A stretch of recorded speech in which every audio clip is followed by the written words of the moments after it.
പ്രിയ പ്രേക്ഷകർക്ക് സീരിയൽ ന്യൂസിലേക്ക് സ്വാഗതം. കൂടുതൽ സീരിയൽ ന്യൂസുകൾ അതിവേഗം ലഭിക്കുന്നതിന് ഈ ചാനൽ സബ്സ്ക്രൈബ് ചെയ്യുക. ബെൽ ഐക്കൺ മറക്കാതെ ക്ലിക്ക് ചെയ്യുക. വീഡിയോ ഇഷ്ടമായി എങ്കിൽ ലൈക്ക് ചെയ്യാൻ മറക്കരുത്. ബലരാമന്റെ അപ്രതീക്ഷിതമായ തിരിച്ചുവരവ് പുതിയ വഴിത്തിരിവുകളാണ് ഉണ്ടാക്കിയിരിക്കുന്നത്. ഇതേ തുടർന്ന് ബലരാമൻ PR ഗ്രൂപ്പിലേക്ക് കൺമണിയെ റിക്രൂട്ട് ചെയ്യുന്നതിന് വേണ്ടിയുള്ള നീക്കങ്ങൾ ശക്തമായി ആരംഭിച്ചിരിക്കുകയാണ്. കൃത്യമായ പിടിവലിയും ഇതിൽ ഉണ്ടായതിനെ തുടർന്ന് ഒരു ഡിസിഷൻ പറയാൻ സാധിക്കാത്ത അവസ്ഥയിൽ എത്തിയിരിക്കുകയാണ് കൺമണി. ഇതേ തുടർന്ന് കൃഷിന്റെ കാര്യത്തിലുള്ള തീരുമാനം എടുത്തുകൊണ്ട് കൺമണി മുന്നിലേക്ക് വരികയാണ്. PR ഗ്രൂപ്പിലേക്ക് കയറി ചെല്ലുന്ന കൺമണി, എനിക്ക് കുറച്ച് കാര്യങ്ങൾ ബലരാമനോട് പറയാൻ ഉണ്ട് എന്ന് അറിയിക്കുന്നു. ഇത് കേൾക്കുന്ന ബലരാമൻ കൺമണിക്ക് പറയാനുള്ളത് പറയാൻ ആവശ്യപ്പെട്ടതിനെ തുടർന്ന്, നിങ്ങൾ എനിക്ക് നൽകിയ സഹായത്തിനും എൻ്റെ ചേട്ടന് നൽകിയ സഹായത്തിനും നന്ദിയുണ്ട്. പക്ഷേ അത് വിചാരിച്ച് എനിക്ക് എൻ്റെ ജീവിതത്തിലെ കാര്യങ്ങൾ നോക്കാതിരിക്കാൻ സാധിക്കില്ലല്ലോ. ഇത് കേൾക്കുന്ന ബലരാമൻ, എനിക്ക് മനസ്സിലായില്ല കൺമണി പറഞ്ഞത്. ഞാൻ എൻ്റെ ചേട്ടനൊരു സഹായം ചോദിച്ചപ്പോൾ ചെയ്തു കൊടുത്തു, അത്രയേയുള്ളൂ. അതിന് നിങ്ങൾ പ്രതിഫലമായി ഒരു 10 ലക്ഷം രൂപ തന്നു എന്നതും ശരിയാണ്. എനിക്ക് അതിൽ സന്തോഷമുണ്ട്. പക്ഷേ ആ പൈസ ഉപയോഗിച്ച് എന്നെ വിലയ്ക്ക് വാങ്ങാം എന്നാണ് നിങ്ങൾ കരുതിയിരിക്കുന്നത് എങ്കിൽ അത് വെറും തെറ്റിദ്ധാരണയാണ്. ഇത് കേൾക്കുന്ന ബലരാമൻ, അയ്യോ, കൺമണി തെറ്റിദ്ധരിച്ചിരിക്കുകയാണ്. കൺമണിയെ വിലയ്ക്ക് വാങ്ങണം എന്നൊന്നും ഞങ്ങൾ വിചാരിച്ചിട്ടില്ല.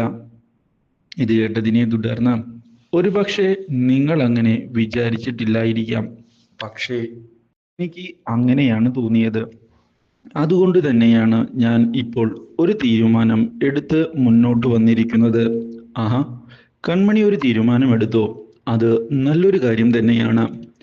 ഞാൻ കൺമണി ഞങ്ങൾക്ക് അനുകൂലമായ ഒരു തീരുമാനം ആയിരിക്കും എടുത്തിരിക്കുക എന്നാണ് വിചാരിക്കുന്നത്.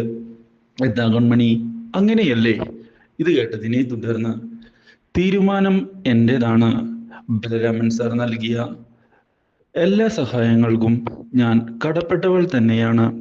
എനിക്ക് വളരെയധികം സന്തോഷവുമുണ്ട്, നിങ്ങളോട് നന്ദിയുമുണ്ട്. പക്ഷേ അത് വിചാരിച്ച് എനിക്ക് ഞാൻ എടുക്കുന്ന തീരുമാനം മാറ്റാൻ സാധിക്കുകയില്ല. എനിക്ക് എൻ്റെതായ പ്രിയോറിറ്റീസ് ഉണ്ടല്ലോ. നിങ്ങൾക്ക് അത് മനസ്സിലാകും എന്ന് തന്നെയാണ് ഞാനും കരുതുന്നത്. അതെ, എനിക്കത് മനസ്സിലാക്കാനൊക്കെ സാധിക്കും. പക്ഷേ കൺമണി എന്ത് തീരുമാനമാണ് എടുത്തിട്ടുള്ളത്? അത് വ്യക്തമാക്കിയില്ലല്ലോ. പറയാം സാർ. ഞാൻ എടുത്ത തീരുമാനം എന്താണെന്ന് വെച്ചാൽ, ഞാൻ അലിഗ ഡിസൈൻസിൽ തുടർന്നും ജോലി ചെയ്യാൻ തന്നെയാണ് ആഗ്രഹിക്കുന്നത്. PR ഗ്രൂപ്പിലെ നൽകിയ സഹായം ഞാൻ മറക്കുകയില്ല. നിങ്ങൾ നൽകിയ സപ്പോർട്ടും എനിക്ക് വളരെയധികം സന്തോഷം നൽകുന്നത് തന്നെയാണ്. പക്ഷേ അലിഗ ഡിസൈൻസിൽ നിന്ന് എനിക്ക് പുറകോട്ട് പോകാൻ സാധിക്കുകയില്ല.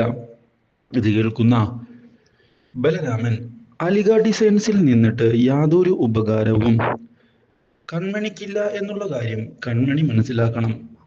ഇത് കേൾക്കുന്ന കൺമണി, അതിൻ്റെ ആവശ്യമില്ല സാർ. ഞാൻ അവിടെ ജോലി ചെയ്യുന്നത് എനിക്ക് എൻ്റെ ആവശ്യങ്ങൾ മുന്നിലേക്ക് പോകുന്നതിന് വേണ്ടിയാണ്. അത് അവിടെ ജോലി ചെയ്യുന്നതിനുള്ള സാലറിയായി എനിക്ക് ലഭിക്കുന്നുണ്ട്. അത് തന്നെ ധാരാളം. ഇത് കേട്ടതിനെ തുടർന്ന്, ഒരു ചെറിയ സാലറിയിൽ ഒതുങ്ങേണ്ടതല്ല കൺമണിയുടെ കഴിവ്. അത് കൺമണി മനസ്സിലാക്കണം. നമ്മൾ ഓരോരുത്തർക്കും ഓരോ പ്രൈസ് ടാഗ് ഉണ്ട്. അത് മനസ്സിലാക്കിയില്ല എങ്കിൽ ജീവിതത്തിൽ എന്നും നഷ്ടം മാത്രമായിരിക്കും ഉണ്ടാവുക. അത് അനുഭവിച്ച ആളാണ് ഞാൻ. അതുകൊണ്ടാണ് ഞാൻ കൺമണിയെ സഹായിക്കാം എന്ന് കരുതി മുന്നിലേക്ക് വന്നത്. കൺമണി ഞാൻ പറയുന്നത് പോലെ എൻ്റെ കൂടെ നിൽക്കുകയാണ് എങ്കിൽ ചുരുങ്ങിയ സമയം കൊണ്ട് തന്നെ കൺമണി ആഗ്രഹിച്ചത് എന്താണോ അതെല്ലാം നിഷ്പ്രയാസം നേടിയെടുക്കാൻ സാധിക്കും. എനിക്ക് നേടിത്തരാൻ സാധിക്കും. കൺമണി കേരളത്തിലെ തന്നെ നമ്പർ 1 ഡിസൈനറായി വരികയും ചെയ്യും. എന്തു പറയുന്നു? ഒരു തവണ കൂടി കൺമണിക്ക് ഈ കാര്യത്തെ പറ്റി ആലോചിച്ചുകൂടെ?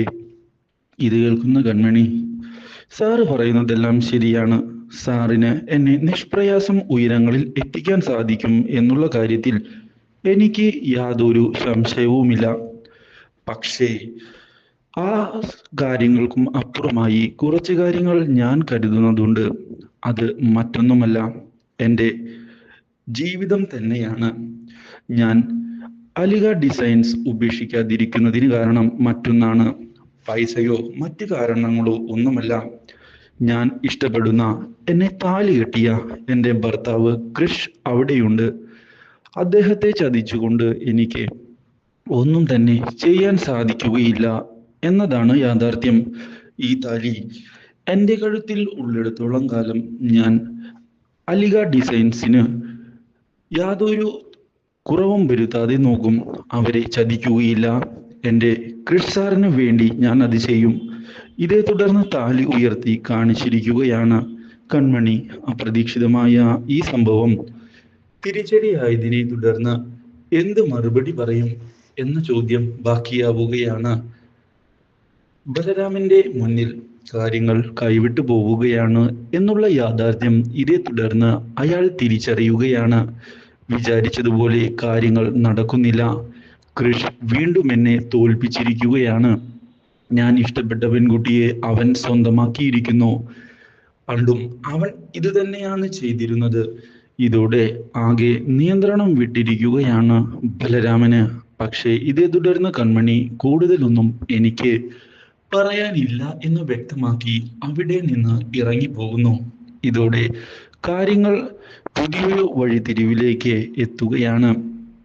ഇതേ സമയം ഇനി മനോജിനെയും ജോലിയിൽ വെക്കേണ്ട എന്നുള്ള നിലപാട് എടുക്കുകയാണ് ബലരാമൻ ചെയ്യുന്നത്. മാത്രവുമല്ല, അയാളെ പുറത്താക്കുന്നതിന് വേണ്ടിയുള്ള ഓർഡർ കൊടുക്കാൻ തയ്യാറാവുകയും ചെയ്യുന്നു. പക്ഷേ ഈ കാര്യം സുമിത്ര അറിഞ്ഞതിനെ തുടർന്ന് ബലരാമൻ എടുത്തുചാടി മണ്ടത്തരം കാണിക്കരുത്. ഈ സമയം ബുദ്ധിപൂർവം ഉപയോഗിക്കേണ്ടതാണ്. എന്നാൽ മാത്രമാണ് കൺമണിയെ നമ്മുടെ കീഴിലേക്ക് കൊണ്ടുവരാൻ സാധിക്കുകയുള്ളൂ എന്ന് പറയുകയും ചെയ്തത്. ഞെട്ടിച്ചിരിക്കുകയാണ് ബലരാമനെ. Do like, share and subscribe.